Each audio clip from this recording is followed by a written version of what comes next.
That's my favorite word. Bitch.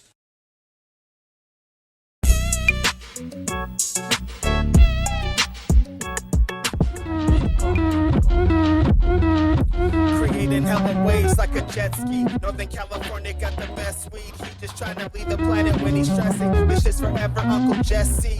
Pollution in the air, matters pressing. Gas mask when he pass him, it's an assist. Taking everything that's in his way, he's on a mission. What's up? What's up? What's up? This is Doc, aka the Goonatic Fringe, aka Kenny Goon Mega, aka the Good Bob Boy, yeah, aka Bobby Yasuke, because I'm a black samurai? No, not me. Aka Nobody's Realer Than Perilla, aka Royal True Orange Cassidy, aka Ube Lashley, aka Rob Pandan, aka Big Scran Veda, aka Yan Yan Bigelow, aka the Big Boss Mono, aka Cherokee Diaswang, aka I'm gonna go back a little bit and say this is such a big honor for me to have these two on here because I'm a big boy and you know this is Big Match John Sinagang, aka your host, and with me today on Dr. Lariat's The Prescription, I have with me two notable individuals, two men who represent for the culture. You know, we got the best tag team in podcasting that I know. I got with me the incredible. You can find him over at PW Insider. You can see him. You can hear him on the SoundCloud. We got rapper, writer, you know, all that thing. We got that MC, Righteous Reg. How you doing? In the building, your favorite rapper, your favorite writer, your favorite podcaster. Very happy to be here. Grapsody podcast. It's Pro Wrestling Illustrated. Just want to get that right. I'm not affiliated with PW Insider. I don't want them coming after me, but I appreciate it. I'm sorry for that. I'm sorry for that. Good. You know, I don't go on PW Insider because my computer hasn't let me go on there for 20 years. I'm saying last time I went in like 20 years ago, my computer was like, what website is this, dude? Get out of here. And I haven't been back since. And also joining him, I got the second half of Grapsody. I got writer. You can find him over at. Man, my brain just melted right now. We got Phil Lindsey in the building. You know, what's up, man? How you doing?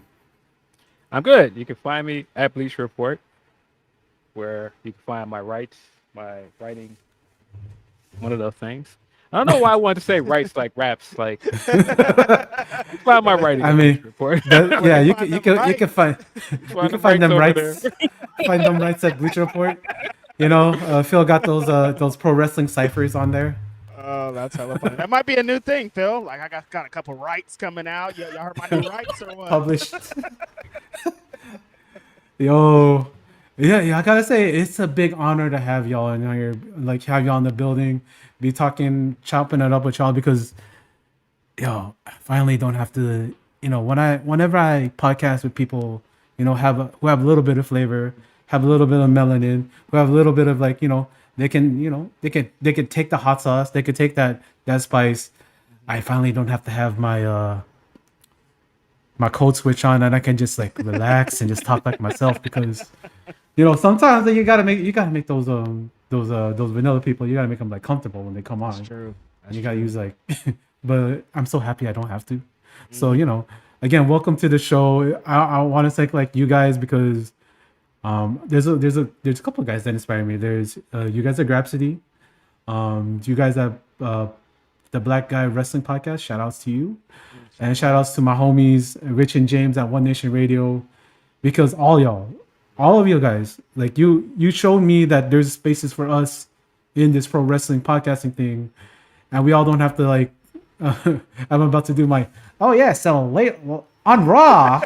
We just had. You know, we don't have to talk like that. That doesn't have to be like all of how pro wrestling's covered. And you know, sometimes you know you can sound like cool when you talk about wrestling as opposed to just talking wrestling. And you know, that's what I like to do on my show. I like to talk about wrestling, and like y'all are big fans. How long you guys been fans for? You wanna go first, Reg? Yeah. I've been a wrestling fan for my entire life. The earliest memory I have of pro wrestling is probably from like 4 years old. I remember sitting and watching He Who Shall Not Be Named, that red and yellow wearing son of a bitch. But I Oh, remember like man. the first memory I have of pro wrestling is of fucking Terry doing his thing and just being like, "Oh damn, what is this? Well, I don't understand what's going on." And then things just kind of be built from there to a lot of things. So it's been 30 plus years that I've been a wrestling fan at this point. Yo. Too long. How about you, Phil? Yeah, I have been a wrestling fan since at least like grade school. Definitely one of those people that started watching during the Attitude Era. I think when I really No, think younger back, than me. well, I really think back, like Undertaker was kind of the guy that got me into wrestling. Oh, Because well, funny enough, I'm saying this as a person that writes now. My introduction of wrestling was the magazines, like WWE magazine. One of my friends used to bring him to school, and I remember Yo. like his grandfather was a mortician, and so Oh shit. he had like Yo. the WWE magazine with Undertaker on the front. And I was like, yo, what is that? And so like I ended up flipping through the magazine. He's Yeah. talking to me about wrestling and like who the Undertaker is, and that's how I started watching. So what was so like he was like Paul Bearer's other kid, or what? No, but I think he just connected in that way because that's such a unique career to be a mortician. You don't meet a lot of people that are mortician, No. and so for somebody on TV doing it, I think that he connected with it. In Oh, a super silly way too, with it being Yeah. the Undertaker. The Undertaker. Yo, so like I'm gonna drop some little bit of like background. So like in the Philippines, right? So our family happened to be like the biggest morticians in the village. So we were the village wow. morticians, and we like were the village funeral home. So like my great grandpa was like I guess he was the OG pallbearer back then. Wow. So just to wrap it up a bit, I mean, like also, if you guys, no, I'm not gonna say that. That's gonna be fucked up. But anyway, that I love pro wrestling since I was a kid. There was video of me. I don't know where it is now, of me like in like a polka dot tank top, and like I'm doing like Dusty Rhodes, and so like that. And like it's because my dad looked like Dusty because he has the curly hair. Like imagine a Filipino Dusty Rhodes, because my dad got like he got that curly hair. He had like he had the lisp. He said baby a lot, so it's like He had the lisp. like if I do like kind of a little bit of a impression of my daddy, he'd be like, "Hey baby, want to go ahead and do them chores?" It's kind of weird because like he would say like, "Oh, I come from the Philippines and I work so hard to come over here and it's just my dream to provide a life for you, baby." I'm working on it. I'm working on it. I love But it. yeah, That's pretty good. it's cool. Like because when I think of pro wrestling, I know like I was into it because my mom was into it, and like it's always been like sort of encouraging our family, like, hey, this is wrestling. We all watch it. It's cool. So it's just kind of funny how y'all got into it. And like, when did y'all find each other as fans? Because Chicago and Oakland. I'm not doxing you. That's on your socials. Those are pretty far away. But how'd y'all find each other? I'm like, people definitely know where we're from because almost every podcast that we do, we at least mention Oakland or Chicago in it once or twice. That's just kind of how it works. Hey, man. Phil and the homie Andrew were two writers in the space. This was probably like 2017, 2018. Yeah. And they were two black writers in the space. And I just admired both of them in the work that they were doing. And they had a lot of kind of the same ideas that I'd had. And just like you're saying, back then, there really wasn't a lot of people in our space that were writing about wrestling or even talking about wrestling. So like, I was like, oh, these are two guys that I appreciate. And it was just like mutual admiration, essentially. We just like retweet each other's things that we had going on, or I'd see their articles and put it out just because I knew that people need to be seeing this. Till I'm like, these guys are great writers. These guys are this. And then it just kind of blossomed from there of like me being a fan of both these guys, telling them. And then it was always with Phil, like one day we're going to do some kind of project together, whether it be a podcast or something. I never knew what it was going to be. And then, so that was just kind of the catalyst of it. Yeah. That's lovely, man. I love these meet cute stories, you know. Like, you know, because you're from the Bay, you're from the actual Bay, you're from Oakland, you know. Hey, don't start any controversy saying the actual Bay. I know how how Hey, people be out here. Hey, I know. I got cousins from San Jose, but San Jose is I nowhere was gonna near. bring up San Jose. I used to live in San Jose, and I'm like, as someone who lived there, if yes or no on the Bay, I'd say no. But I don't want to start any controversy. I don't want to spark any controversy here. Yeah, you know, because you know my family's from the Bay, where we, you know, where we hyphy and get dumb. You know, that's where everybody gets their lingo from. You know, that's what we do. And you know how I do. I love this stuff because you know, besides rap, besides you know, wrestling, hip hop is sort of my thing. You know, growing up in LA, you know, a lot of us over here, you know, we listen to like, I grew up. I listened to E40. I listened to like Cash Money. I listened to like, you know, Mac Dre. Yep. I love Too Short. You know, of course from LA, so I'm gonna listen to Corrupt and Warren G and Snoop Dogg, and like the California rap scene, and I include Master P and No Limit in there because without Master P, there is no hyphy music.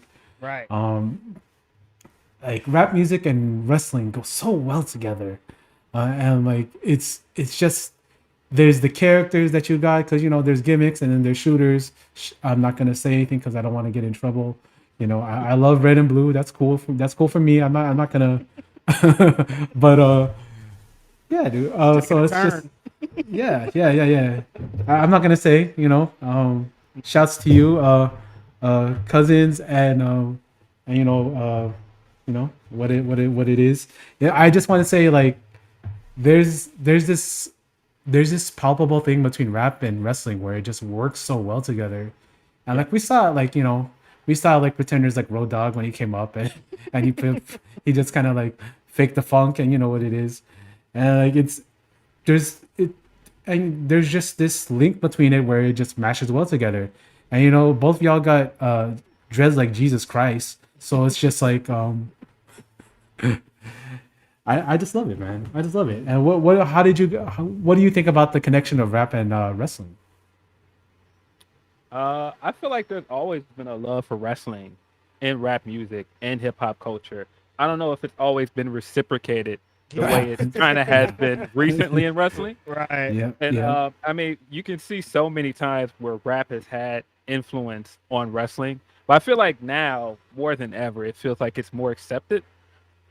Yeah, I mean, Yeah. with like a bit, like I just seen the thing with Quavo recently talking about wanting to get in wrestling, and like I don't think you had as many like mainstream rappers being like, I'd like to try it out, like back in the day, because like you can trace back wrestling bars to like De La Soul was talking Yeah. about wrestling bars, like you Yeah. can trace it back years and years in the past. But I think now it's on the other side, kind of like Phil was saying, of like wrestling is finally like hip hop's a thing, and we're using wrestling theme songs and we're using wrestling entrances for our shows and all these things. And the connection seems to have grown bigger. I'd Yeah. attribute it to like West Side Gun, I think has played a really big role, and he was front row for a lot of WWE and AEW shows until he created his own brand. Wale was out Yeah. fighting for pro wrestling as a rapper when people were calling him weird before it was a cool thing to do like it is now. So like there was a bunch of, the connection has always been there, like Phil said, but I think now it's even deeper with it being more mainstream and what WWE has with entertainment and Travis Scott, and there's so many different connections that are there now. Yeah, and like you know, it's sort of like always been ingrained in some like gimmicks because you know, a Samoan dude, and he's either gonna be a savage who breaks coconuts on his head, or he's gonna be like a dude from Oakland wearing a shiesty. Yeah, right. Legit. There's only those two ones. I mean, even The Rock was sort of like The Rock was hood and like Yeah. then that when he was a nation of domination, and like I mean, it's sort of representative of the culture because I remember back in the day. I remember who is it? It was like Samu and like another dude were like the Samoan Gangsta Party in ECW, and they dressed like Suge Knight and all that stuff, and I thought that was a pretty cool look. And like there's that story of Rikishi getting shot in a drive-by and all that stuff, and I'm like, okay, I guess like this is part of the culture for Pacific Islanders, and all that stuff is like being ingrained like with the gang culture, hood culture. And I say hood culture in particular, but I want to say this before I go in further like this. A lot of hood culture is predicated on the basis of these different immigrant groups going into these black neighborhoods.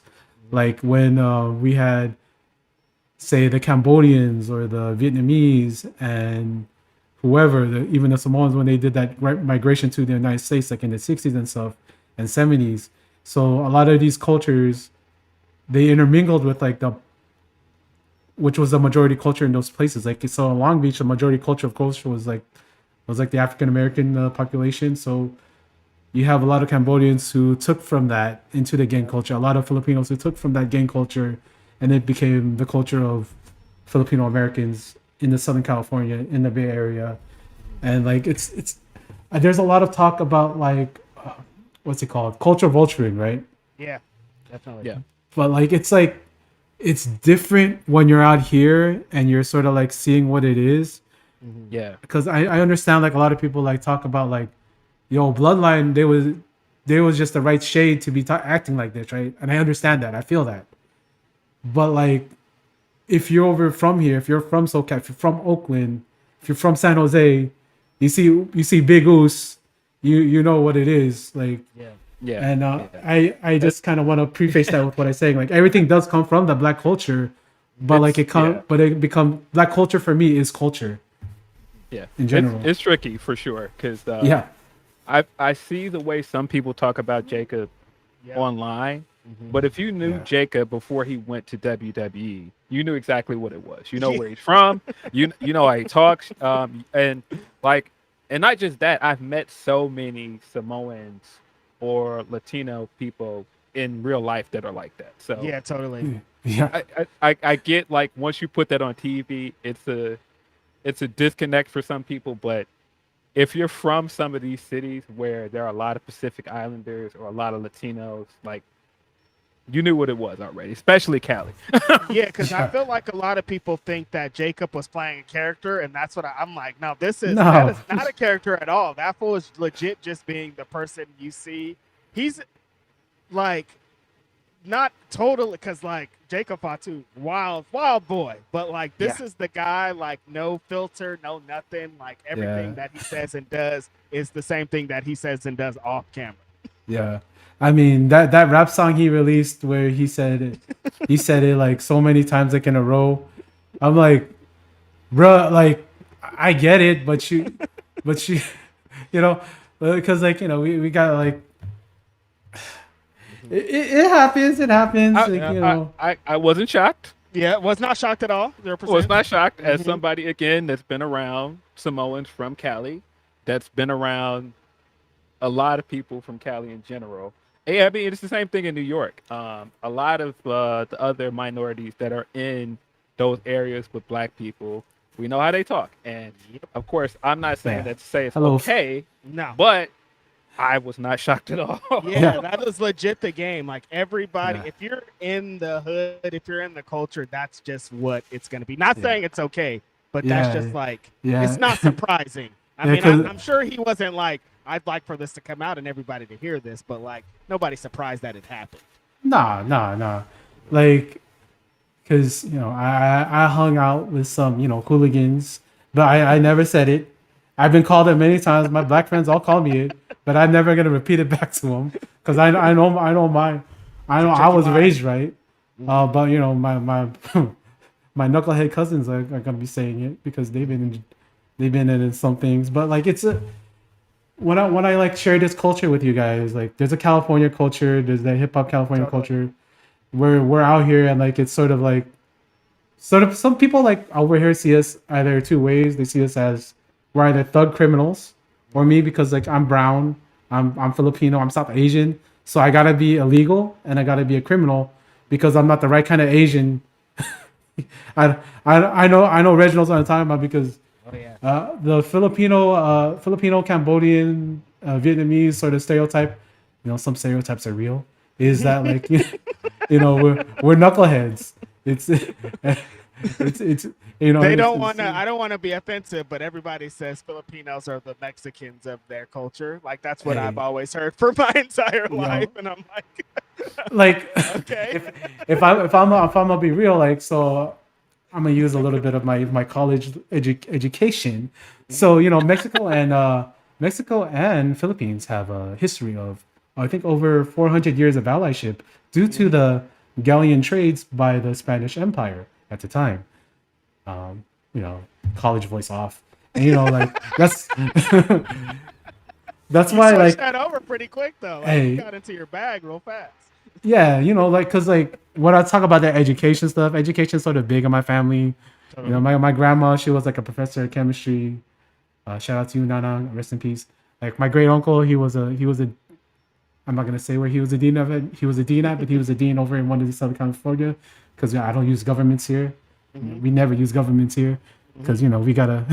But like education's always been valuable for me and my family. And like there's this thing where you learn about like culture and history, and a lot of what I learned also, because when you take like when you do communications classes, sociology classes, you can also take history classes, and I chose to take two classes: Asian American history and African American history.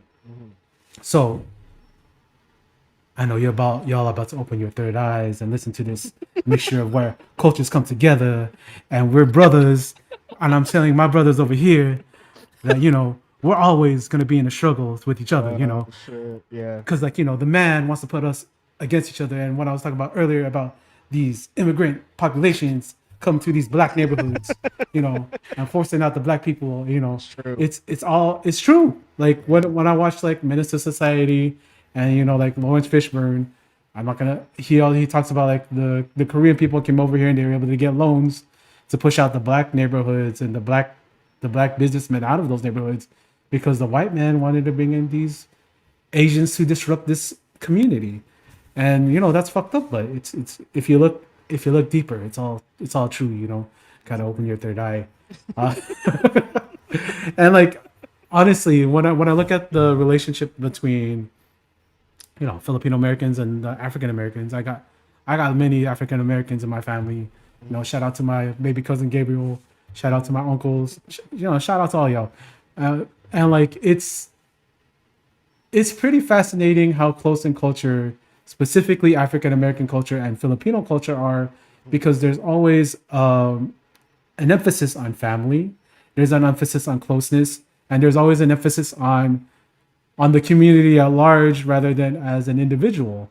I mean, sure, like you do have people who stand out as an individual and break out and do their own things, but like when I read about stuff like Swerve, he comes back to the neighborhoods, gives back to it, and you hear about that stuff of people giving back to the culture and giving back and making sure they're, and I think, what did they call it? Homecomings, right? Homecomings, when you all go back to the hometown and there's just like, everybody's just so happy to have that family. And that is sort of reminds me of when you have the cookouts, is when we have like our potlucks every month. And like, we just like, whatever garbage like my family's posting on the internet, that's sort of like thrown up, because I know you guys all, you have unks that post some shit. I know you guys have some unks that post some shit, but you throw that They away. all stay on Facebook. I stay away from Yeah. Facebook. Yeah, I ain't on Facebook, but Yes. that shit stays over there. And then when you meet them, you give your uncle like a dap, or you hug him, and then you just say, "Hey, hope everything's good with you, uncle." That's where you keep it at. You don't bring anything else up. That's it. That's all. But yeah, like I love that there's these similarities also in the food, because shout out to NXT champion Ricky Starks. Oh, sorry, Ricky Saints. There's this story, right? Old story about Filipinos, slaves jumping the ships off in Louisiana, right? So Louisiana has this dried shrimp sort of like business over there that was started from, I guess, the slaves who left the galleons in New Orleans. And they say that a part of what gumbo is, a part of that comes from Filipino culture because we also use okra, we use spices, and we love rice. Rice is rice. So it's just something that like I love like throwing like these like little gems, little information at people. And I love learning. It's informative. Yeah. Totally. But I obviously when you guys started the wrestling podcast with Will Washington, shout out Will. Shout out to you, man. Doing big things. I honestly saw you three as like sort of like I had a couple of guys that I was listening to again, like you guys that were at One Nation Radio, but like to have more and more and see more and like see our beautiful black queens over there at Black Girl Wrestling, and shout out to you, Kayla, at the rap. I love our black queens. It's it always like made me feel good to like see more and more people, more diversity in this space because Definitely.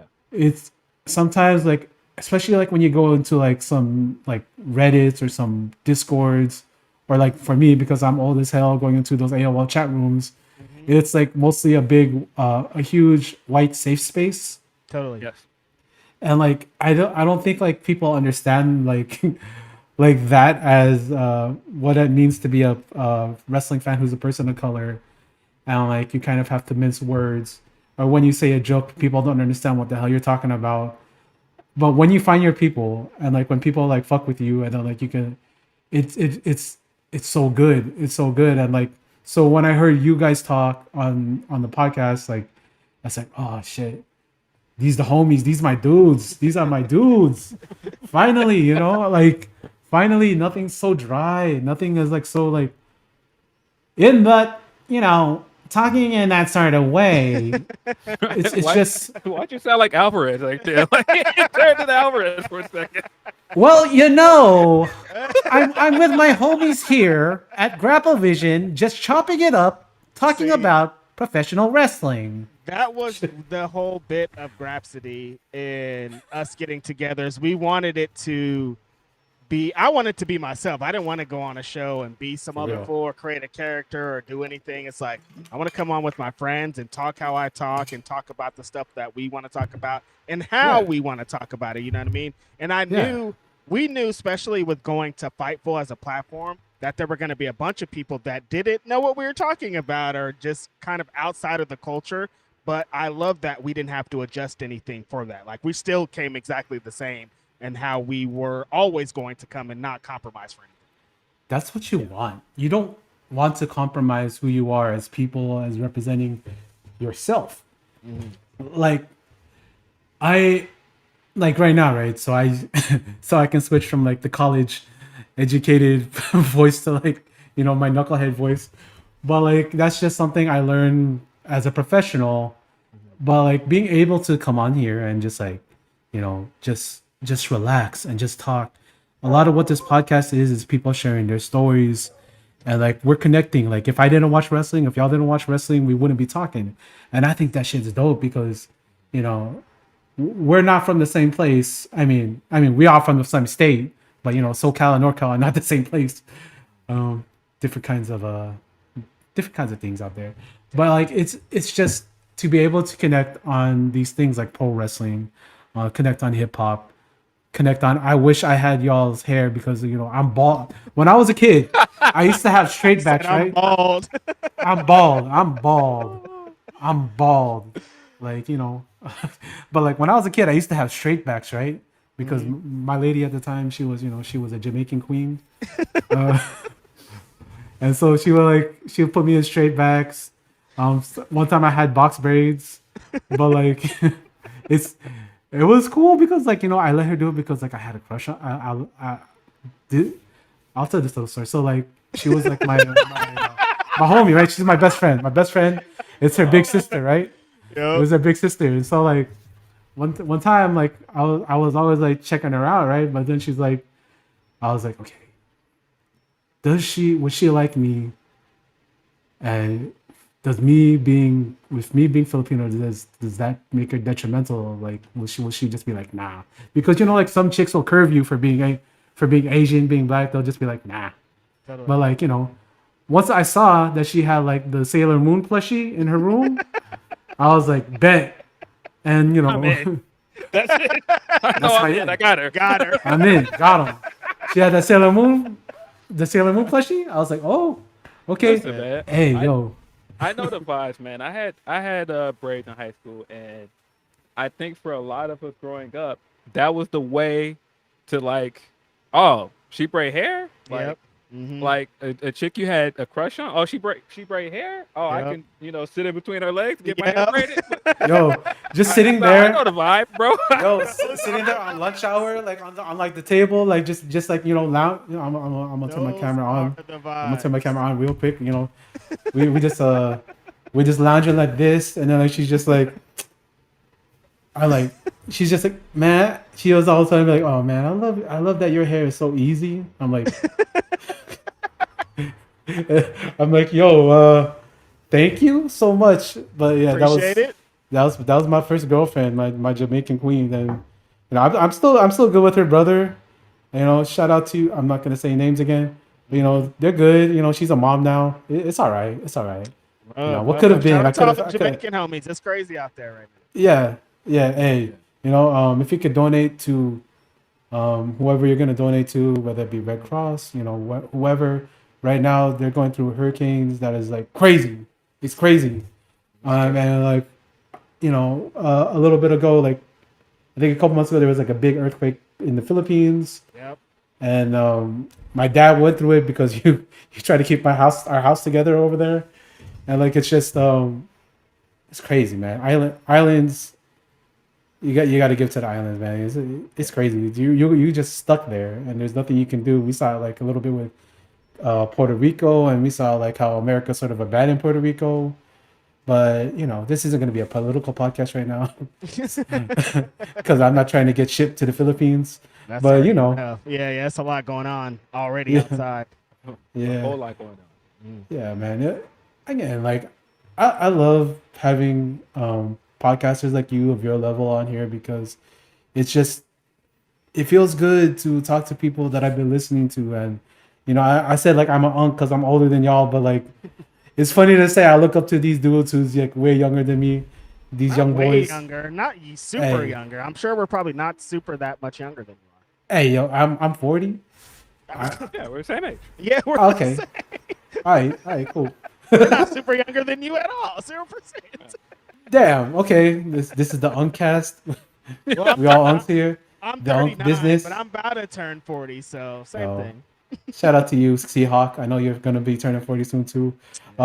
It's that time for us.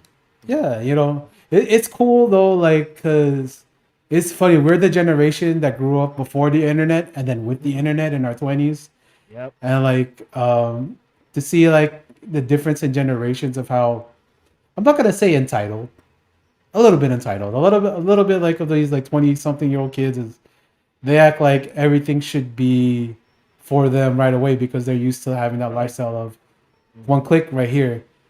But also in wrestling, there's a lot of in wrestling. I see, this is not going to be a complaint, but I'm going to be a little bit of complaining. There's a lot of like fans who don't sort of like wait it out and see how the story plays out because they want the shit right now. Instant And I think- gratification. Yeah, and I think that a lot of instant gratification is because nowadays we're used to just like binging a show like in one day and like not like, and it's like skipping commercials and just like going like, okay, now we got it. But and then in wrestling it's sort of like, if somebody's not a main eventer right now, if this guy doesn't win the title right now, if this guy's not main eventing right now, he's never gonna main event. Right. Or like, oh, whatever the mid card title they have, oh, this doesn't mean anything. But I'm like, there's levels, and like there's these stories that are being told of guys leveling up from year to year. One of those guys that is one of my favorite guys that leveled up from where they started at the beginning for me is Dominic Guerrero. That's on purpose. Bro, He said that's on purpose. hey, most of the shit he's doing was like Eddie stuff, like 97, 96 heel Eddie, like Yeah. just getting out the ring, talking annoying, that mustache, that smile. He's trying to smile like Eddie too. All I need to see from him is like maybe I bet when he wins the Royal Rumble this year, I think he's gonna win the Royal Rumble. He's gonna come out with the lowrider at WrestleMania. I think that's what's gonna happen. Very bold prediction you got going on there with that. Yeah. One. Potentially, anything is possible. They say these days. Yeah, but like, so like you guys started with like rock and wrestling, but what's like your real shit for pro wrestling? What's like your real favorite era?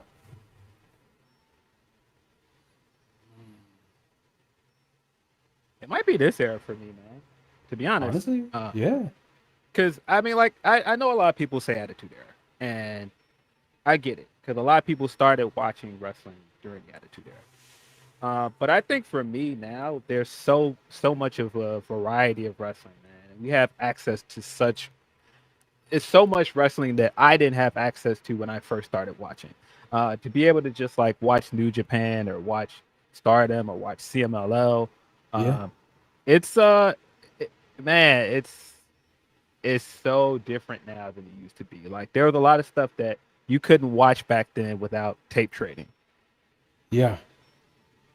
Yeah, there's so much. I absolutely think nowadays the whole being able to get New Japan, to get New Japan, to get I got booted. Am I back? When I had that Oh, spot yeah. in Jack London, I was 4D, low key. But if you knew me, you knew I was the Monterey with my bottom bitch. Quick conversation, make sure you stay on your toes. I got a flight to Asia. Back when I met at the 6, I really took them trips. Sacrificed years in the game, but it got me rich. Life's a trip, gotta keep going. There's a lot to get. Came a long way, now my face on designer kick. Spending too much time with these hoes, nigga get some chicken. These bitches go do what they I don't know what happened. Yeah, it was like Hey. my camera cut at the same time, and then like you got Yeah, booted. I don't know what did happen. Yeah, it was weird. Yeah, that was weird, and we're back. Whenever I have these like technical issues, that's always an excuse for me to post one of my cousins' like beats in between as my interludes. Oh, okay. Yeah, 'Cause, that works out. Yeah, one of the big Filipino. I want to tell people like one of the big Filipino stereotypes is when somebody calls themselves a DJ. That's always a That's thing. a stereotype. Yo, that's the stereotype. But like if you're a Filipino and you show up at a club and you say, "Hey, I'm with the DJ," they'll just let you in because like they'll be like, "Okay, I'm with the DJ. I'm with the DJ." I'm like, "Okay, yo, he's Filipino. Okay, I guess." Yeah, Shout out to Joe Coy for that joke. And I'm here spending time with the boys at Grapple Vision, not Grapple Vision, Grapsody. at Grapsody. I don't know. I had that on my. Well, yo, shout out to Grapple Vision. But I'm here with my boys from Grapsody, and we're just chopping it up, talking about wrestling, talking about culture, and like one of my favorite things to talk about is representation. And I know we've been talking about it this whole show, but like what it means to be represented in pro wrestling in the media space. I think it's very important that we have more than just a couple voices represent the opinions of people, because a lot of the time this space, and I talked about it earlier about how a lot of forums and discords are white dominated. So I can't make a joke about Kanye and then I'll make a joke about Kanye and then callers will be tugged and I'll be timed out because a couple people are uncomfortable with that. But it's just, it feels, if as a wrestling fan, it always felt like I was a bit, trapped, and I had to sort of like watch what I say because someone's gonna take it the wrong way, especially in these things. If you say like, "Oh, yeah, like Gail Kim's got a long back," people are gonna be like, "What are you talking about?" And what does that mean? What do you mean What by is that? Yeah, what do you mean? What do you mean? What do you mean by that? Yo, It's Kim's got just a long back. hey, she got a long back, man. So Yeah, it's probably that's why Sister Kia was able to pin her all those times. Right, Shout out to right. you. Hey man, look, Mia Yim is trying to bring that to the forefront. She's Yeah. been using that on TV, so Yeah. I assume more people know what that means now. Hope so. Hey, yo, Mia Yim from Fontana, that's close to where I call my hometown. And shout outs to Mia Yim, African queen, Asian queen, Blasian queen. That's what's up. Hey, Got you to. know, sometimes that swirl works out for the best of us. I'm all about that swirl. No, hun, I love you. My wife's a beautiful Asian goddess, Chinese goddess. I love you, hun. See, It's try only to get about you. yourself in trouble. Yeah. It's only about you. Reel it in. I'm Reel it so in. happy. It's okay. Like I know she doesn't listen to this show, but just on the off chance, like she'll like, cause yo, I saw her following me on Spotify. Episode. She's like, yo, let me check this out. Let me see what this dude talking about. And Who is he what talking you're talking to? about? Like, cause I saw her follow me on Spotify, right? I was like, oh no, I'm hoping she doesn't listen to. Well, I mean, I she haven't don't said listen. anything. She listened to enough to get what she need out of it, and then She gonna come up with me like, hey, so you remember that trip we took to Cartier, right? Remember when I was asking about this, and I'd be like, yes, hon, right away, Cartier, let's go. You deserve it. I love you so much. you deserve it. Yeah. And I love this stuff, man. Being able to just like cutting up is like one of my favorite things to do, and I like how you guys have that comedy in your show sometimes when you make those jokes. So like when you guys are trying to make your show, and you guys like are doing your show, are you guys usually doing like, do you guys like have a format, or do you guys just go? Yeah, I don't think we've ever had a format. I don't think we've ever had a plan of what we're doing. What's a format, Phil? Like, I don't A know run what that is. sheet? We've never had a run sheet. We've never had like a production meeting. And I mean, to what you're saying earlier about how, I looked at this at one point like, oh, this is serious business. Like I'm trying to have freelance. I'm trying to have this freelance writing career. Serious business around and here. so- Serious, When I first started doing my serious articles black and over stuff here.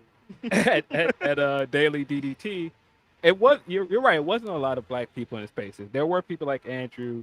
There were other black podcasters that I would see, but it wasn't as much as it is now. And to Reg's point, Reg started like sharing a lot of my articles.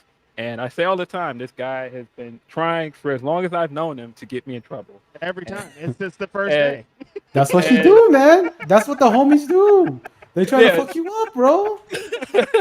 And so Thi- I always credit him with inspiring me to just be myself in this space, because at some point I would look around at things he's doing and I'm like, I didn't know I could do that. I didn't know I Yeah. could just say what I think or just Yeah. like interject who I am into a lot of this. Yeah. And I think that changed a lot of things for me in this space. So by the time we started doing the podcast with Will, we already had like a different like We were already chemistry doing it. behind closed Yeah. doors that people didn't know about, because Yeah. we already talked all the time in direct messages and stuff on Twitter. So Pretty by much the time- all the Grapsody bits, we were already establishing them before Grapsody, Yeah. pretty much. Yo, that's my favorite. Man. I love bits, man. I love bits. But like when I think of like pro wrestling as a whole and pro wrestling being serious business, I mean, these are dudes who fight in their women and men who fight in their underwear. It's on not that TV. serious. They're glistening. at all. They're glistening bodies in the cameras. Yeah, it's silly. Yeah, yo, when I think about a guy who tries to take himself seriously about, you cover this, right? You cover this, and like some guys out there, some voices of wrestling try to like say that wrestling should always, hey, they already kicked me out the Discord, so it don't matter to me. Like they always talk about, Shots fired. hey, He said they all Joe Lanza. kicked me out. Joe Lanza, how you doing, Joe Lanza? Oh, we beat How you it. doing, Rich Craich? How you doing? Like, We're chill with those voice of wrestling guy. We got no beefs over here. Just like Yeah, put that on record. don't. The Grapsody do not catch any strays. They're not. Not They're, us. they're, We kicking it. yo, they're good. They're cool as hell. So I mean, Joe Lanza keeps asking me to come back to his Discord, but I'm like, nah, your boys kicked me out. That's. Well, why am I gonna come back if you already kicked me out? Damn. You don't want to get back in the club. You already been thrown out like Jazz on Fresh Prince of Bel-Air. Like, you Yeah, can't go man, back like- after that. They'll bring me back. They'll bring me back, and I'm like, hey, what's up? And then they'll kick me again. They'll kick me again. I'm like, oh, I'll throw you again. right. Every time. Like, it's not all the time, man. Not really You the know, way. it's like the opposite of sinners. Like when they let the white people in. But I digress. I want to send a shout out to a couple of guys that I have recorded with earlier. You know, I because I'm not sure when this will come out, but I'm gonna send a shout out to Andrew Thompson of Fightful, Yes. the homie. He's so good at what he does. big He works so hard. That dude is so smart too. We talked about. I think what we talked about on the show was the inability for America to confront and sort of just relay the information to white supremacy being bad, as in that white supremacy always gets sort of like brushed under the table because, you know, they're the majority, and if they apologize, it's fine. But there's no consequences that they face when you have the white supremacy. Like I'm seeing that right now with Andrew Cuomo doing all these weird like Islamophobic comments on his running for mayor, and he's backed by Hakeem Jeffries and Chuck Schumer on this. Like, is this really like where we're going as a society, where we're running on a platform of white supremacy as the Democrats? That's crazy. That's where we are. This is life. Such is life. So unfortunately, you open that Pandora's box when you let a guy run for president 3 years in a row on that kind of campaign. So this is where we are. Yeah, yeah, and you know, I want to speak to this a little bit because, you know, to quote Bernie Mac, I ain't scared, motherfucker. Like, you know, being Asian American in California, in LA, going to the grocery store is a mission because my head is always on a swivel because you don't know when you're gonna get got. Like, so one of my uncles, right? He went to lunch with his coworkers at In-N-Out, and of course, ICE was there at In-N-Out, and his two friends got swiped even though they had the real IDs. But since he was carrying like my aunt put his passport in his purse, right? His band purse. Just to make this a little funny. He took out his passport. He's like called my uncle, and he's like, hey, bring your passport with you from wherever you go because they're just snatching people. That's crazy, man. Yeah. A real ID is supposed to be like your passport. You can't get a real ID without a birth certificate or passport or nothing. So it's just like, yo, this is the country, and I'm always, my head's on a swivel when I go outside. When we try to go do something cool, like it's all right. Like I'm happy that my wife's not really thinking about it, but like I'm thinking about it because like it's sort of a bummer to go out and, you know, we're in California. We're supposed to be safe, right, Reg? California is it's supposed to be this liberal Supposed to be sanctuary different. city. Mm-hmm. Yeah, We're sanctuary big cities. melting pot. Yeah, But exactly. you know, we're like, to speak about white supremacy, we're othered again. We're the enemies.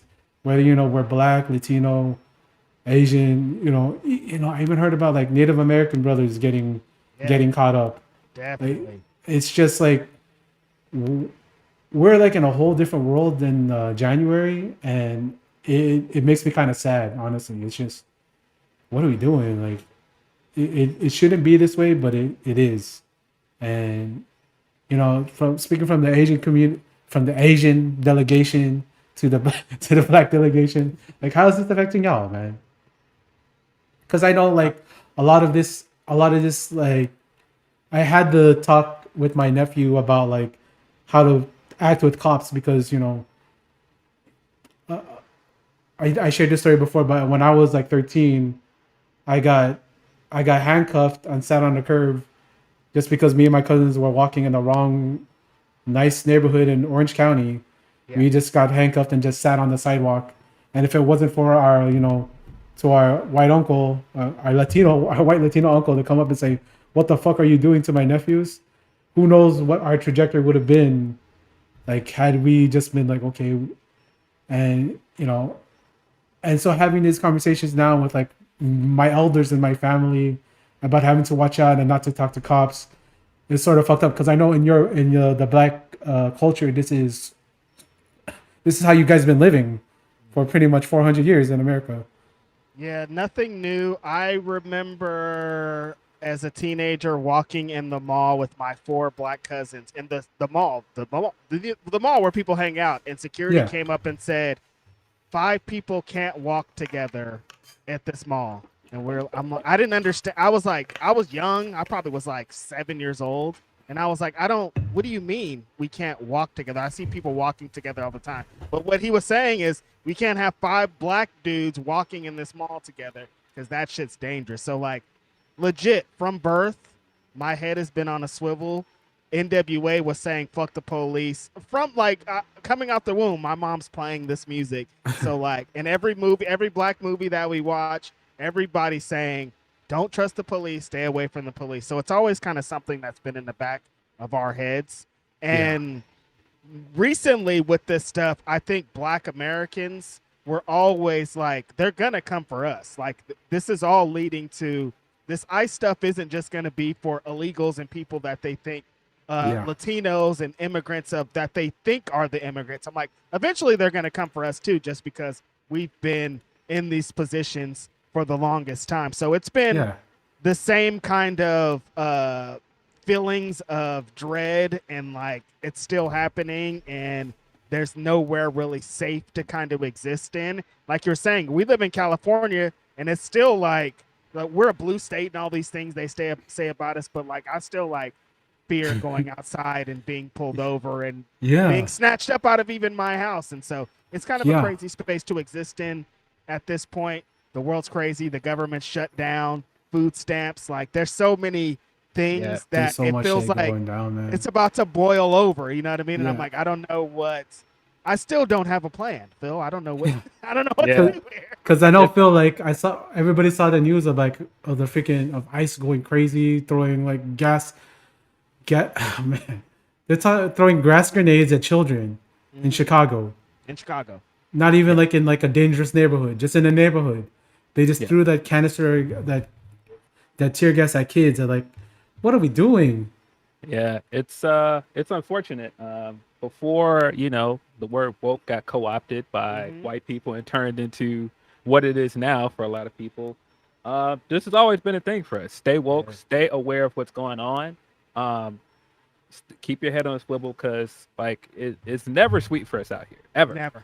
No. And so it's been an interesting 12 years or so of politics, of like watching the country change from like this big party of everybody acting like racism is over because Barack got elected, and then that completely flipped on his head when Trump brought got it back. elected. And it's like they threw on the throwback hoodies. It's just crazy. I mean, even to tie this back to wrestling and how for a lot of people, wrestling is supposed to be this form of entertainment. It's supposed to be this escape. And politics has infiltrated so much now. Not just politics, but just like this cultural war between people. It's everywhere now. It's hard to avoid it. And when you're to a point where you got to make tough decisions about, the type of wrestling you want to watch, the type of wrestlers you want to support, what the hell, man? It's like you can't even just have something as simple as wrestling as entertainment because there's so much going on in the world, and there's so many people that might be supporting something that's hurting people like you, and they might not get that part of it, but it's like it's hard to just look past that.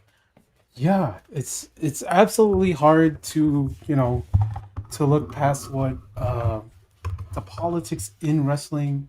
When we're seeing Paul and people politics in the White House, like next to this fool, they're shaking hands and slapping baby and kissing babies in the White House. So it's hard to be like, okay, I can't separate it when the main guy of one company is like, I'm gonna help them. You know what I mean? It's fucked up. Yeah. it's what we do, you know. It's like, and you know, talking about wrestling and trying to separate.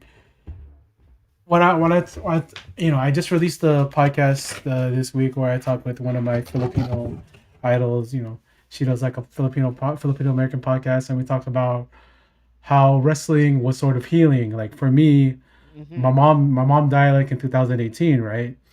And so, you know, and then part of what helped me heal was going to NXT War Games and Staples Center, and then that sort of just like took my mind off of it, right?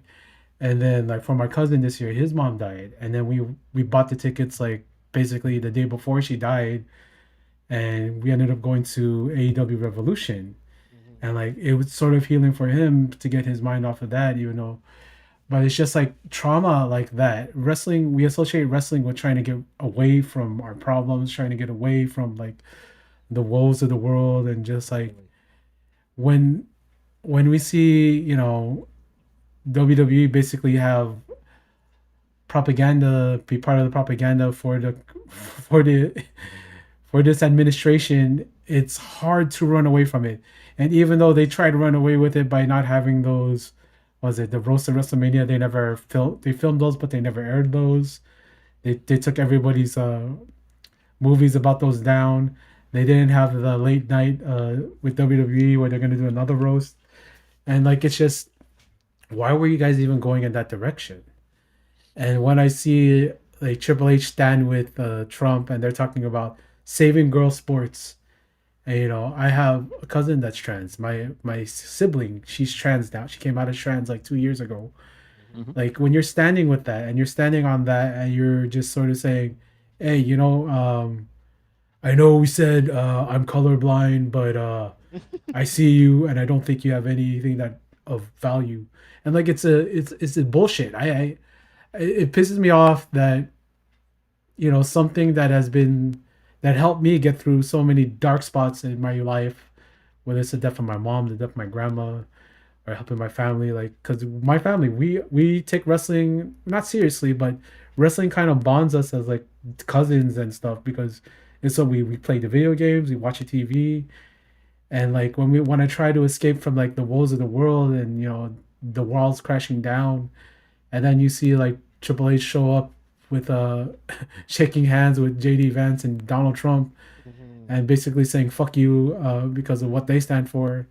And then like I think about, wow, they just bought Triple A, and now that's kind of like new wave colonialism. Yeah.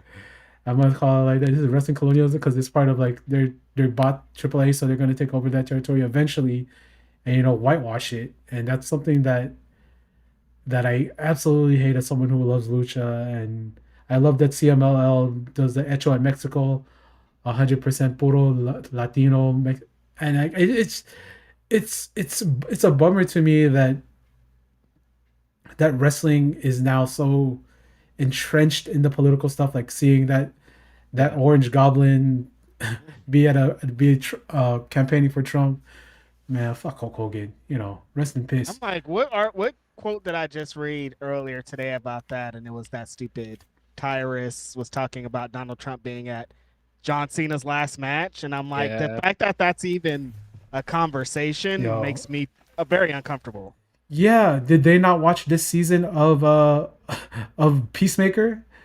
Where you're gonna put John Cena with the Nazis? Are you serious? Are you serious? They're doing Yeah. it.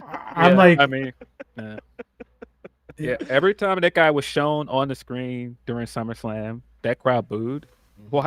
Why would you want to lean into this? A big part of your audience is clearly not a fan of this. So why are you continue to lean into it? I don't get it. Yeah, being part of marginalized communities, we sort of, because I was talking to Garrett Gonzalez about this, right?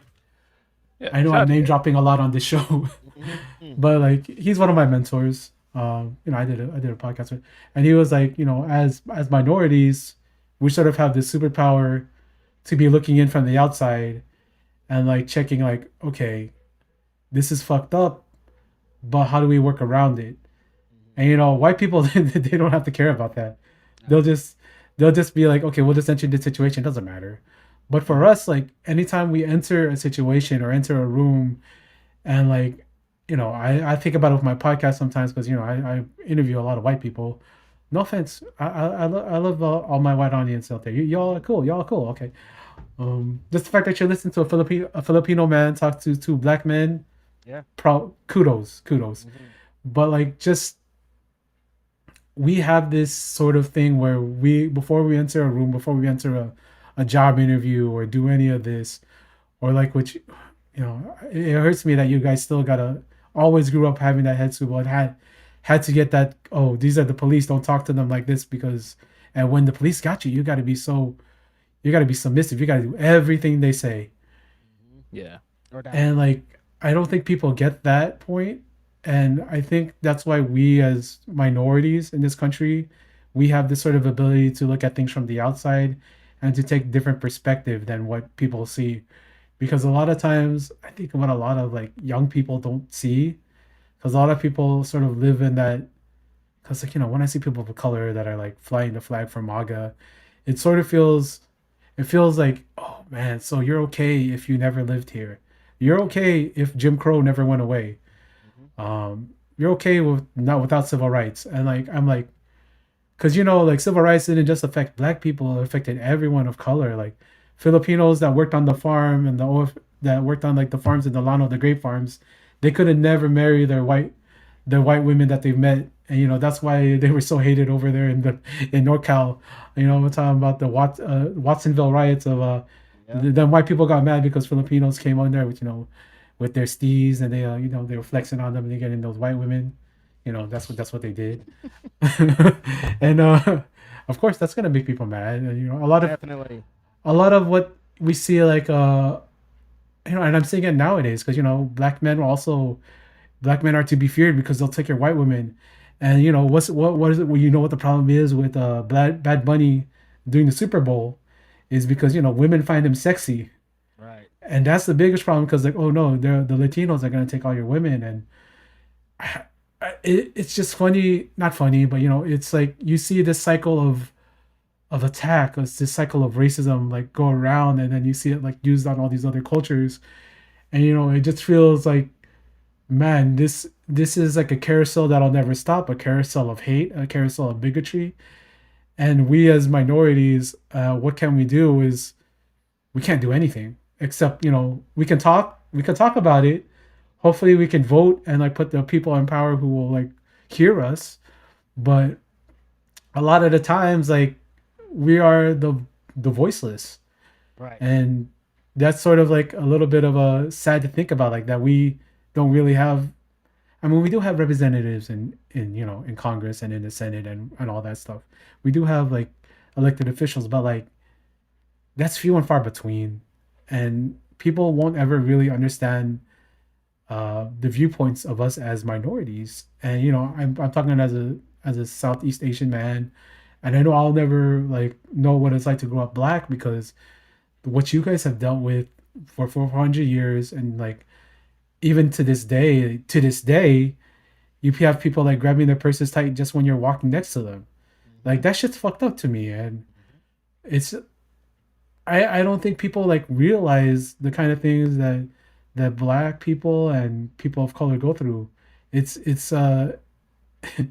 it's amazing to me that people could be so dumb, but that's what white privilege is, the ability to be ignorant and not really like think about it. Right.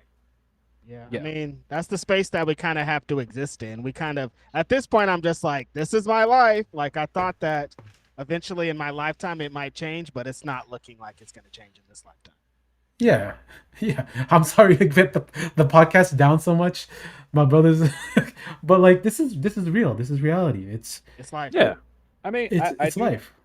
I do think the great thing right now is that there are so many people um, in this space where a lot of people feel like hopeless and they don't feel like they have power. They are, standing up and they are still resisting. We do Yeah. see things like the big protests a week ago with No Kings and like how big the turnout for those kind of things is. It is good to see because it does mean people are not like sitting in their homes and cowering and Yeah. like not willing to stand up to this. And I think that that's the best thing we can do at the moment is just do the best you can. Go out and vote. Go out and do things that will affect change. Don't just decide because this thing happened. He got reelected again, or something That's else it. devastating happened, that we should all just give up on Yeah. politics, and it doesn't fix anything.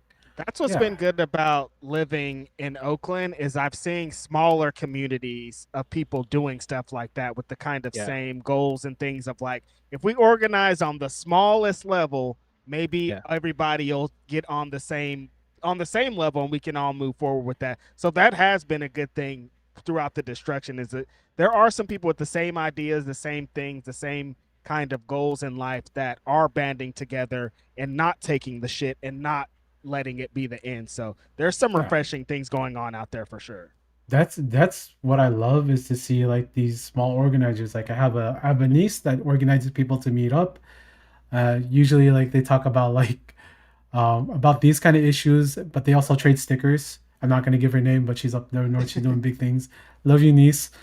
But there's this swath of like young people, of people our age, millennials, who are sick of this bullshit, and being able to talk to it and like organize like on a smaller level, on the local government level, and to like fight back against this oppression. Like when I heard like the San Francisco mayor said, "Hey, you guys aren't coming here. You're not welcome," and then they said, "Okay, yeah, we're not coming." That made me feel good, right? And these, the best thing you can do to a bully is stand up to a bully, and that's just showing what they can do. And man, it's great to talk to guys who have this same mentality and is able to talk to it, because a lot of times like we sort of just, this sort of stuff isn't talked about because people get uncomfortable talking about it. People just want to push it to the side and say like, next time I'll talk about next time, because we're just here to talk about wrestling. And I'm like, this show, I use wrestling as sort of like an icebreaker, but like I really love having these kind of real conversations, because when do we get to have them? Exactly. And like, if you want to listen to Grapsody talk about wrestling, that's all we ever do. You can hear our podcast every Saturday, hear us talking about it for 4 hours. So it is kind of cool to see us in a different light, talking about different things, because Phil and I definitely contemplate these things we don't have a choice at this point of contemplating everything going on in the world. Yeah, you're sort of stuck doing it, because like I used to like feel like, okay, I don't want to. I want to stop, dude. I want to take a nap, and like you can't. Yeah, I just want to watch like One Punch Man and Chainsaw Man and Jujutsu Kaisen and forget about I'm Demon Slayer. Just like watch these animes, just like forget about it. Then like walk my dog outside, but like now I can't even walk my dogs without like being like, oh shit, if I got nabbed, what's gonna happen to him?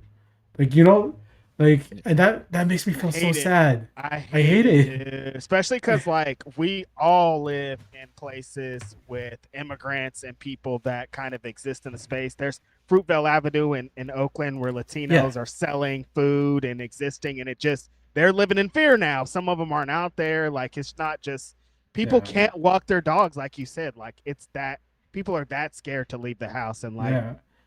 We read about this in books and things that our places used to exist like that. I never thought it would go back to that, but it's like that. They're kicking in doors now. They're pulling people out of their cars. They're fucking zip tying children naked outside. Like we don't like what is I don't know what the hell this is. Yeah. Yeah. It's sad. I mean, we just saw people talking about that last night when they were talking about like the attendance for Dynamite. In Texas, and like some of the worry about the attendance, because that's a lot of Latina people coming to those shows. It's just a shame again that people can't find an escape from a lot of this stuff. Can't even get entertainment, dog, without being scared. It's crazy. Yeah, man. I miss my elote lady, man. My elote lady hasn't been around like for like I haven't seen her for like weeks. I'm hoping she's okay. I'm saying like it's like this feeling, it's a feeling of hopelessness, but you can't lose hope.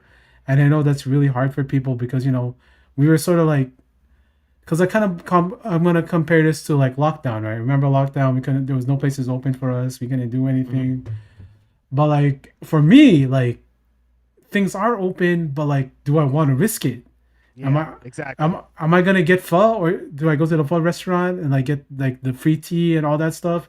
get me like the fried egg roll fresh, or am I gonna just get it home, sent to my home, and then I'm gonna eat like the soggy egg rolls? You know, these are the choices you make. These are the choices.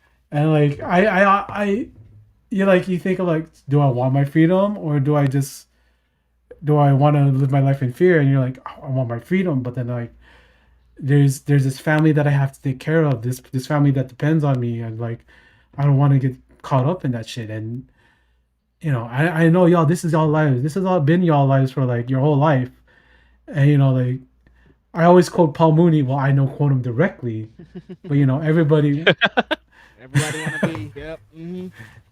and until like it comes to a point, and like I just see, yo, it sucks, man. You know, and John Cena said never give up, and like that's sort of what you kind of have to think about. Like, is will it get better? Hopefully it'll get better, and that's all you can have is hope. And yeah, man, sharing this kind of conversation with y'all. This is the real stuff like I love to get into in my show, because a lot of times when I listen to your guys' show, it's great, right? We all talk about wrestling, but like there's also this other part of you that's the human side.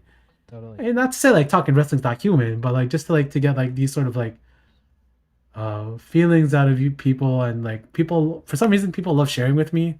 But like I just think it's because like, you know, when you talk to someone and you get to know them, like it goes on to a whole different level of like knowing somebody, and like knowing that, hey, I get you, I see you. Right. Yeah. And like, you know, seeing y'all on like you on YouTube, and like hearing y'all's voices, it's like I always say this because it's cheesy, but it's good to see us, right? It's good to see us. It's good to see us. It's good to hear us. It's good to feel us. It's good that we're part of the Zeke guys. We're part of the community, and like and I love that you guys have a big audience and people love y'all. It's great. I love your show, man. It's an inspiration. Thank you. That feels amazing to hear, because that's really all we set out to do. We saw that there was a space for us to get in here and bring our own brand of entertainment or whatever that is. And for the last 4 years, anywhere that Phil and I have been, somebody comes up and says some kind of thing like this of like, you guys inspire me, I wouldn't do this, or any kind of thing like that. It's like, Yeah. perfect. That's a legit what we Yeah. got in here. I try to come and change the integrity of what this fucking space represents. And the Yeah. fact that my friend and I can do our little part is all that I care about. Yo, it means a lot to me, honestly. It really does. To get a California kid out there, get him on the screen, you know, he can share his songs, he can share his music. I love that stuff, man. Yep. It's all good. I'm gonna put a pause right here because I gotta take a drink of water.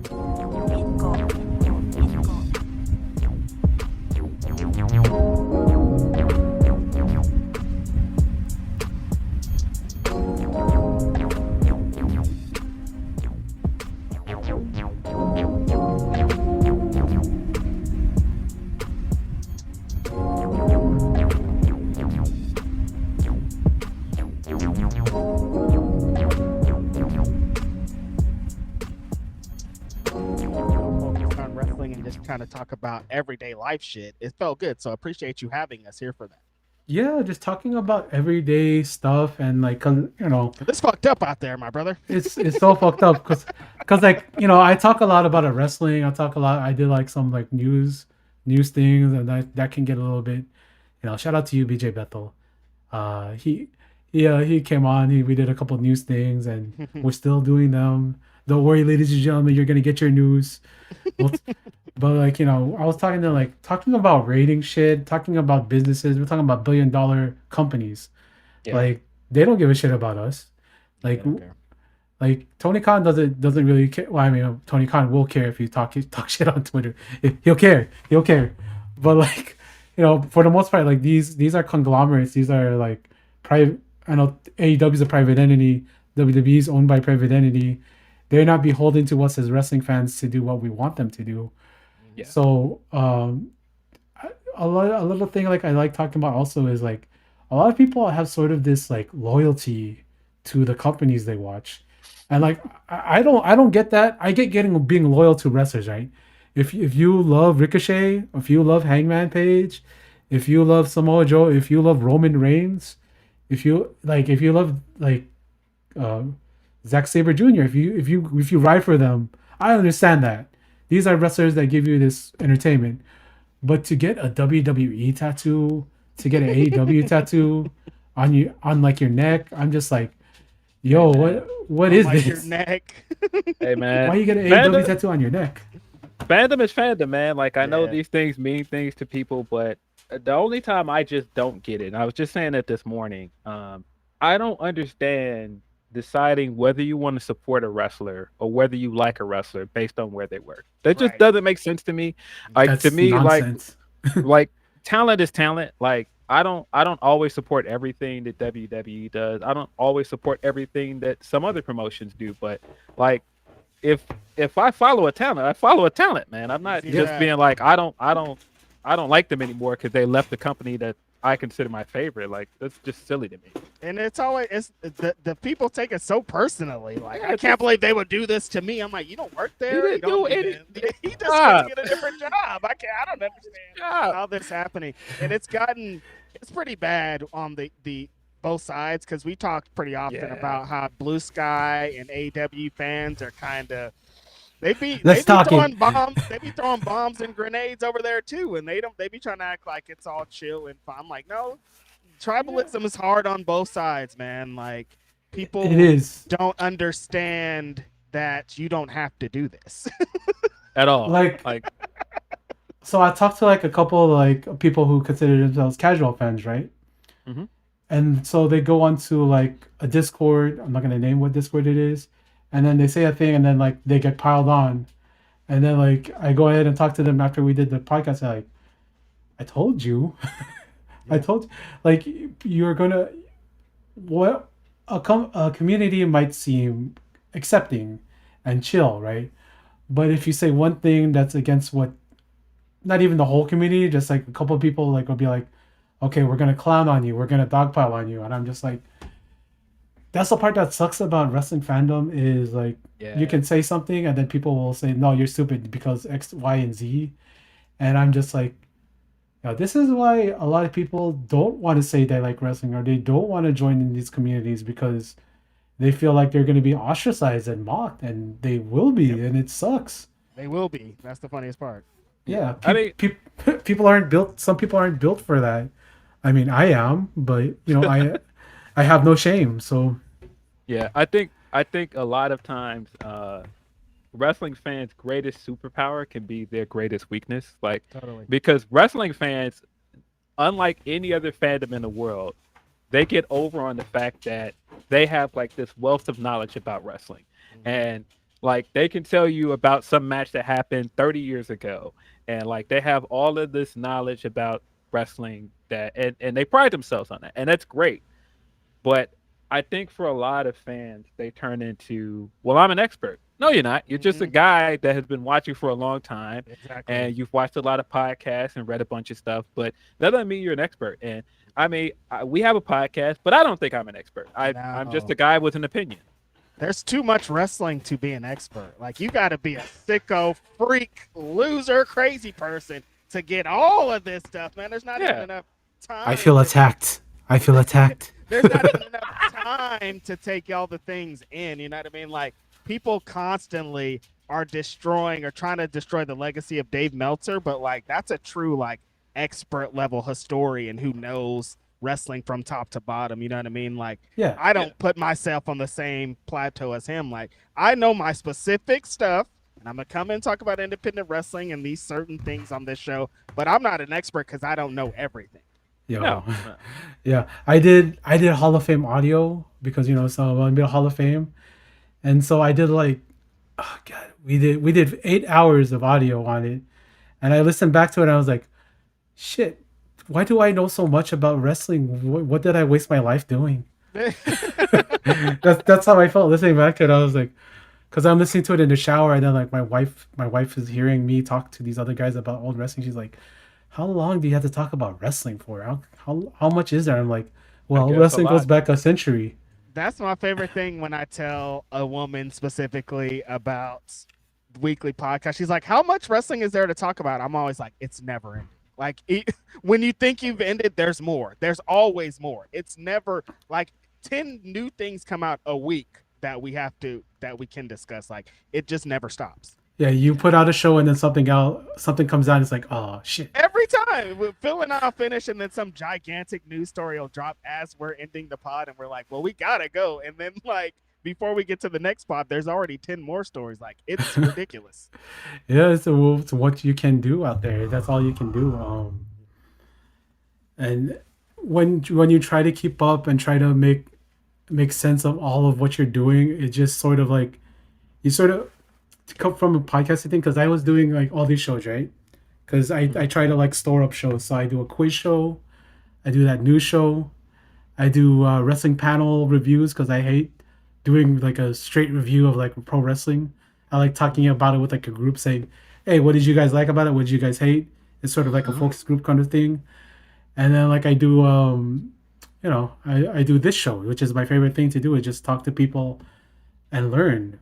And sometimes like when you get like sort of like the feedback on what shows and what people like, I think what people like about my show on this show is being able to feel like they're in the room with us having this conversation, and having at least one thing that they connect with these people that I'm interviewing. Because I think what I read like on one email was like, I I always felt like I was alone as a wrestling fan, and like you read that a lot. A lot of people saying like what Phil said, like he only watched wrestling by himself. He didn't really have anybody else there to watch with him. Like it's sort of like this sort of fandom is sort of like it's super niche. It's super niche first of all, and secondly, it's like when you try to find community within the community, it's hard because you reach out online, and like I was saying earlier, a lot of times online the space is a white space, so you also feel sort of othered already because you're coming in here with a different point of view. That's like, so like how people are sort of absorbing like, say, Bloodline or Nation of Domination or even Swerve, right? How people are saying, a lot of people are saying Swerve's not ready to be champion. I'm like, do you hear this crowd? Do you see this man? Like, how is he not ready? How is he not like at that level to be world champion? And like it's sort of like a lot of people don't want to confront that side of them, and going into that space already like having this sort of like different view on things, you sort of just don't want to join in a conversation. But sometimes you feel like you have to, otherwise you're not going to have the community.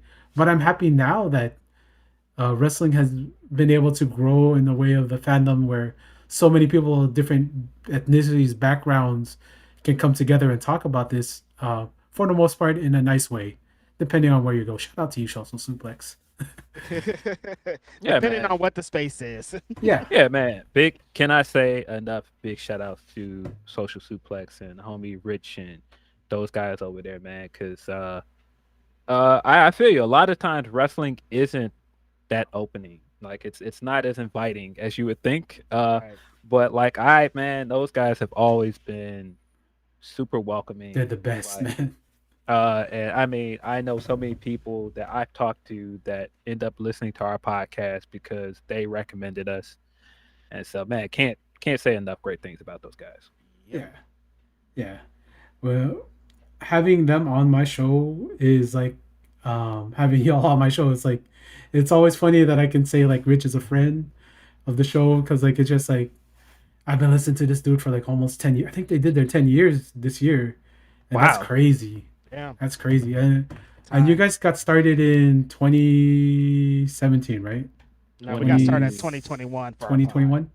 Yeah. 2018 is when y'all grew your hair. 2021 is when you started the pod. Yes. And like I dude, I'm just flabbergasted because I get to spend this time with you guys, get to know you guys on a deeper level, and it's humbling. It's humbling. I gotta say that. Getting to know you guys on a different level, it's been humbling because I see you guys as like I use the word pillars a lot because pillars hold up the building, right? And I see you guys as pillars of the pillars of the podcasting community in general, because what you guys do, nobody else really does, and I appreciate it. Like, Yeah. Yeah, Yeah. you uplift people and you uplift the art of podcasting. And it's great, man. And That's dope. I yeah. thought I was just some regular fool. Uh, I still I don't know. I still often think I'm just a guy Yeah, with a microphone in front of my face. But that's it. I do think like it meant something to us to do something different. Like It did. because I'm not gonna ever be able to go on and like be the historian that Dave is. I don't have any interest in talking about the business the way that he does. There's somebody like yo. Brandon Thurston. Like it's just like there's people you can go to for that. But I don't think there's a lot of people that you could go to that would talk about wrestling the way that we do, but also will spend time talking about the rap album that we were listening to at the time, or talking about Yo. sports, or listening to me make a detour and talk about like My Hero Academia or something. Like, it's not a lot of people in this space Hey. that would do that. Hey yo, this season, the animation, you see the last episode with man, man The fight Bakuga episode, yeah. yeah, man fighting a baby. They made fighting a baby. Right, man. One of the greatest anime series of all time, bro. Oh yeah, I love it. I love it. I loved when All Might and the Iron Man fit and the mech fit. That was dope. And I brought up all the animes I watched earlier. It's cool. I know, like I said, one of my AKs is Bobby Yasuke because one of the news was about the AI coming up with Bobby Lashley all of a sudden being into Japanese things. And I gotta say this though, like every one of us has a homie, has a black homie that was super into wrestling. Shout out to you, Reggie, because no, into wrestling and anime, and he went to he went into like animation and stuff, and then he actually went to like Tokyo to learn animation. Oh shit. And like that's my dude. That's my best friend. And he was out there like learning all this stuff. He learned Japanese so that he could work out there. I think that's and it's not really like a stereotype. It's just like he just happened to be black and love anime and love Japanese stuff. And we talk Yeah. about like Chinese people borrowing the culture. We talk about like Wu Tang Clan, 36 Chambers. Talking about freaking Childish Gambino, talking about him making that song Asian Girl. We talk about all this, I'll talk about Black Dynamite. I love.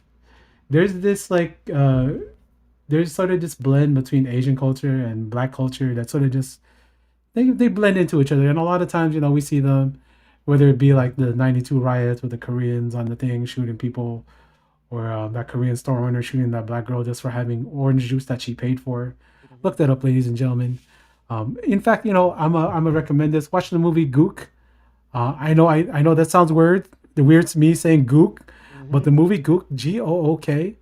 Watch that movie to get a real feel about the tension between the Asian American and Black American populations in 1992.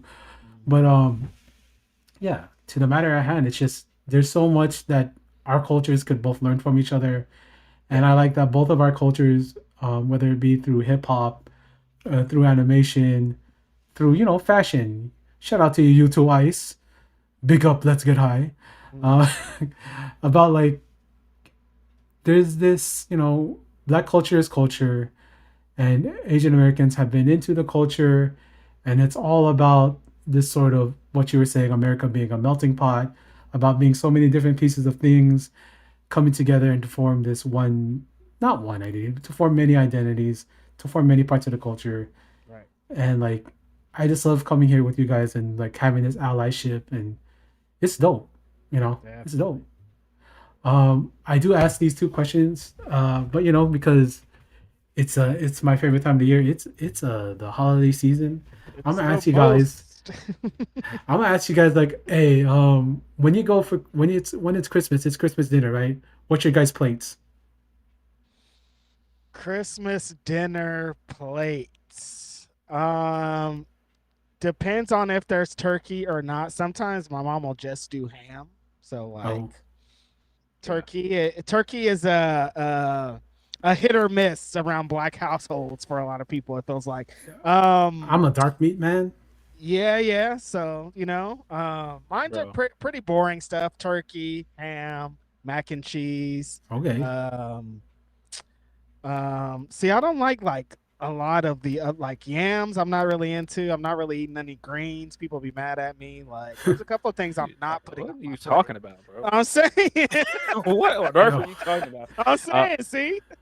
I actually haven't had ham in a long time. A lot of people are so off the pork train That's true. recently. Yeah. And so, I mean, ham used to be a centerpiece in holiday dinner, but it's not so much anymore. Like, honey baked ham used to make a lot of business during this time period of Yes. selling hams, but They out of like business now. Shit. exactly, like it's just not a thing. Like ham is not what it was. Hey. Like I was just thinking about that recently. When is the last time I actually had ham Damn. at Damn. Thanksgiving or Christmas? But like I'm gonna send a enough shout out to Honey Baked Ham over Yes. here in West Covina. I am not sponsored at all, but Honey Baked Ham for your Come on, holiday man. needs. I listen, man. As somebody that still enjoys pork, man, like come on, dog. I like the swine. Hey We're not yo, hating on the ham. like in Filipino food, right? Pork is a essential ingredient for every Facts. Filipino food, bro. Mhm. Reg would know this. Huge facts. Filipinos love them some pork.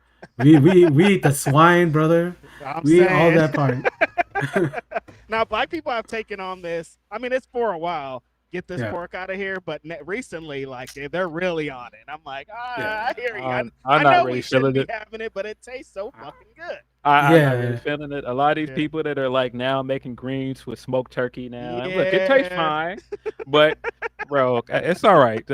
Pork is still good to me. No, Very it's still good. Hey Reg, when I go up there, maybe soon, yeah, I'll show you one of my cozo spots for it's in Oakland. I'm sure you've probably been there before, but like I love the Filipino food. I love the what's it called, the Burmese food up there. Yo, Burmese Star. Goes crazy out here. Shout out to you, Burmese Star. I'm not sponsored again, but I do love name dropping. You said you were talking about the Asian communities earlier. Since I moved to the Bay Area, I've been fucking Banh Mi City. So shout out to the Vietnamese homies, cause like you Yeah. got to. Shout out to all the Oh. Vietnamese homies. I've Yeah. been so many fucking Banh Mi's Choi in the last Oi. bunch of years. I'm gonna send a shout out to my favorite banh mi space. Shout out to you, Banh Mi My Toe in Rosemead, California. Banh Mi My Toe. No sponsors here, but shout out No to them. sponsors, but shouts to them. The homie works. The homie owns it, so it's all right. Anyway, I again, I love this conversation. I love talking to y'all, and like what I ask everybody as like my final question all the time is like, well, I didn't ask you this first. First, what's your favorite dessert? I asked you for your plates, but what's your dessert?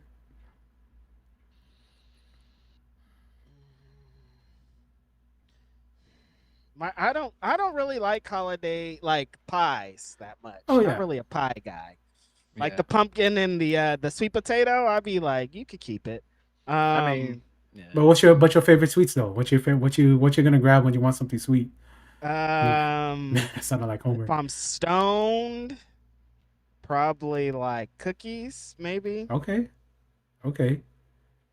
Depends. That's cool. Cookies is Agree. good. I Yeah, like yeah. I like me a hot cookie sometime. Nothing like a hot cookie. bro. Yo.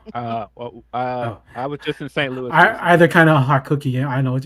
For the Suchio boys out there, you know what hot cookies are. I'm gonna say there's a couple of places out here in the Bay called Hot Cookie, and they sell dick cookies. So I just Yo, Yeah. hey, Whoa, hey, whoa. yo, that's all you, Rich. That's all I'm you, just saying, my man. I'm saying. Oh, I went in there trying to get my girl some for Valentine's Day, and I was like, I think I might be in the wrong store, but it's fine. It worked out. yeah, Yeah. some of yeah. Yeah, let's talk about Reg with them dick cookies. Yeah. Hey, yo. Yeah. I thought when you said warm cookie, you were talking about like insomnia, like you can go insomnia and get a warm cookie at any time of day. Like Nope. sure, but I don't know what you on that one. I'll Yo. let you have that one.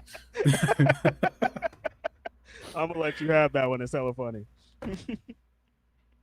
I don't know. For me, it's pretty hard to mess up cheesecake. That's true. Like Yeah, that's I true. feel like cheesecake is like probably the best dessert.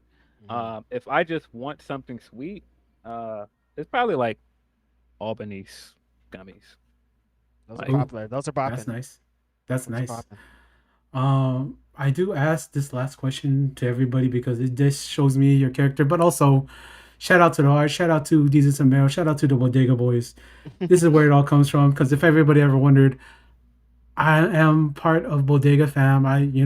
Gang gang. So like, if you had a rainbow, Gotta be careful, bro. You got to be real careful. hey. I mean, the I'm unaffiliated. Like part of the reason, part of the like reason Shingo why you're- Takagi, I'm unaffiliated. Totally. Part of the reason why your favorite rapper, your favorite writer, your favorite podcaster is in my intro is from Jesus and Mero. I can't believe that they broke up. It's Heartbreaking. It still to this day just makes me sad when I To see this them day. not together. And all Yeah. the stuff that happened since they broke up, I was like, they would have had so A much field fucking day. content. A field day every Yo. day. I don't know what happened. Hey, shout out to Jesus. Shout out to Hollywood Jesus. Shout out to Meryl. Hollywood Jesus. Meryl's. I'm not on the other side. Meryl's still making his stuff with Victory Light. Hopefully he'll come on one day. We do straight to DMs, but I'm gonna just be quiet. But yeah. So like, if a rainbow appeared out the sky with a message from Phil and from Reg, what are we saying in there? Rainbow message out the sky.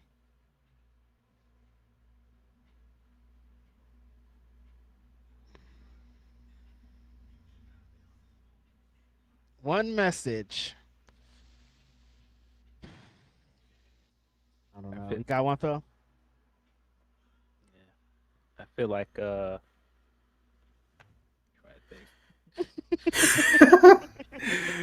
This is where people trip up all the time. This is the part where people are like, "Oh, Because like one message, that's like a lot. You know what I mean? I Like, mean, a mission I- statement. I think for me, it's calm down. It ain't that serious because that is universal for so many things at the moment. I feel like people take themselves very seriously. I think people take wrestling way more seriously than it needs to be Oh, taken. you have a thing already, Phil. You already have the you don't know these people. That's definitely a Phil right there. yo." Yeah, you don't know these people, but also just hey, man, calm down, man. It's not Calm that serious, down. bro. Yeah. It's all right. It's just what I call wrestling sometimes. It's just dance fighting, you guys. Like it's not that serious. Like we're just it's all just having fun. I don't know. That was pretty good. Disconnect. That's the only thing that mine's are just gonna say disconnect. That's cool, man. That's cool. That's it. That's all I recommend. It's like, okay, you're going through it, fucking disconnect, dude. Just figure it out. That's it. That's all. Yo, you can find these two on Grapsody. They stream on Saturdays. Yep. I'm gonna let them do their plugs because like they're better hype men than I can be. So y'all do your plugs. Yeah, Grapsody every Saturday at noon Eastern on Fightful's YouTube channel. There's a live show. You can still catch it after that on Yes. the very same YouTube channel. You can also follow our YouTube channel. That's youtube.com/Grapsody. You can find our merch store, grapsody.com. Get some Grapsody merch. Yep. Like I said earlier, you can find my writing at Bleach Report. hmm I think that's all the plugs I got. Yeah. Same thing as Phil. You can catch me on Grapsody every Saturday. Grapsody, our Fightful YouTube channel, but then we have our own YouTube page. Definitely subscribe to the Grapsody page. I'm on every Wednesday with Denise for the AEW Dynamite Watch Along on her YouTube page, so you can catch me on Nice. that too. And anywhere, I don't know, talking shit. So I'm not as much online shit. talking shit anymore because the You gotta be bots careful. the bots have taken over, Phil. It's not as fun. So like, Yeah. it's not the same over there. So catch me on one of my podcasts. Thank you. Yo, I want to thank both y'all for coming in again. This has been tremendous work. And I do a little bit of this thing called affirmations at the end of my show. So, I'm going to take a little bit of a time and I'm going to go into my preacher voice. So, excuse me.